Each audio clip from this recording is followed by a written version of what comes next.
इधर योगी से चीख चीख कर गुहार लगा रही थी आकांक्षा दुबे की मां। उधर योगी ने दे दिया बड़ा ऑर्डर, समर सिंह का खेल खत्म, क्या समर भी फंदे से लटकाया जाएगा? समर सिंह को 14 दिन की जेल, क्या पलटेगी यूपी पुलिस की गाड़ी, गुनहगार को कुचल दिया जाएगा? योगी ने कहा किसी को ना बख्शा जाए। मौत वाली रात 5 सेकंड तक हुई थी समर सिंह से आकांक्षा की बातचीत। आकांक्षा ने क्या कहा था, समर सिंह ने उगला राज, कॉल डिटेल से खुल गई सारी पोल। इधर सबका ध्यान अतीक अहमद की गाड़ी पलटने पर था। उधर भोजपुरी एक्ट्रेस आकांक्षा दुबे की मौत के आरोपी समर सिंह को पुलिस ने गिरफ्तार कर लिया। गिरफ्तारी तक तो ठीक था, लेकिन अब जब उसे 14 दिन की जेल हुई है, तब हर किसी के जहन में बस एक ही सवाल आ रहा है कि क्या आकांक्षा दुबे के मामले में भी ऑन द स्पॉट फैसला होगा और समर सिंह को जेल में डालने के दौरान यूपी पुलिस की गाड़ी पलट जाएगी? इसका जवाब भी करीब करीब योगी आदित्यनाथ ने इशारों में दे दिया है। योगी आदित्यनाथ से आकांक्षा दुबे की मां ने गुहार लगाई थी और कहा था, महाराज जी मुझे न्याय दिलाएं, नहीं तो मैं खुद को भी खत्म कर लूंगी।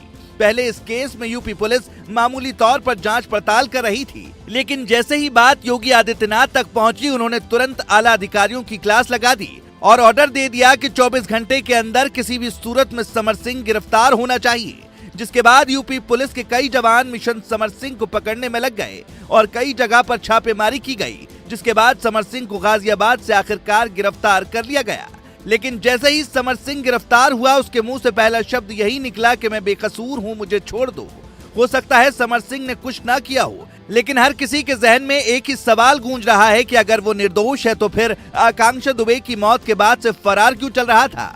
26 मार्च को आकांक्षा दुबे का शव वाराणसी के एक होटल में मिला था और तभी से समर सिंह अपना फोन बंद करके इधर उधर भाग रहा था। लेकिन अब जब वो पुलिस की गिरफ्त में है तो उसने खाना पीना भी छोड़ दिया है और बार बार एक ही चीज कह रहा है कि साहब मैं दोषी नहीं हूँ, मुझे प्लीज छोड़ दो।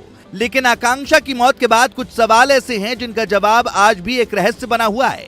पहला सवाल ये कि उन्होंने जान क्यों दी? क्या ऐसा करने के लिए उनको किसी ने उकसाया?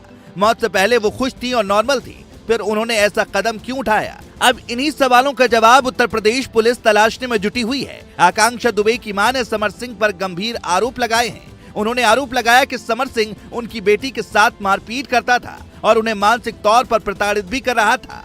आकांक्षा दुबे की मां के मुताबिक उसने आकांक्षा के कुछ प्राइवेट वीडियो भी रिकॉर्ड किए थे, जिनके दम पर वो उनका शारीरिक शोषण करते हुए उन्हें ब्लैकमेल भी कर रहा था।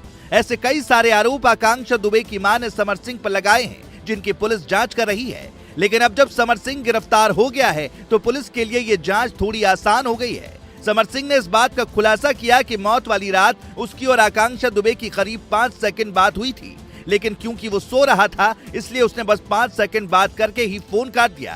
गौर करने वाली बात है, किसी के बाद आकांक्षा दुबे इंस्टाग्राम पर लाइव आई थी और वो रोती हुई दिखाई पड़ी थी। तब उनके फैन उनसे पूछ रहे थे कि आप रो क्यों रही हैं, लेकिन वो सिर्फ रोई जा रही थी। उन्होंने कोई जवाब नहीं दिया था और सुबह में खबर मिली कि आकांक्षा दुबे की मौत हो गई। आकांक्षा दुबे और समर सिंह के रिश्ते को लेकर कई तरह की खबरें मौजूदा समय में मीडिया में चल रही हैं। कोई दावा कर रहा है कि दोनों लिव इन रिलेशन में थे, तो कोई कह रहा है कि दोनों एक साथ एक जगह रहते भी थे, लेकिन इन बातों को समर सिंह ने गलत बताया है।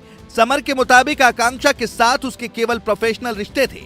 हालांकि अब पुलिस उसके दावे की जांच कर रही है। लेकिन इसी बीच योगी आदित्यनाथ का एक बयान सामने आया, जिसमें उन्होंने कहा कि माफिया और अपराधियों को किसी भी सूरत में बख्शा नहीं जाएगा। लेकिन इस बयान के बाद समर सिंह का दिल भी जोरों से धड़क रहा है और उसे डर सता रहा है कि कहीं उसका भी गेम ओवर ना कर दिया जाए। Bureau report.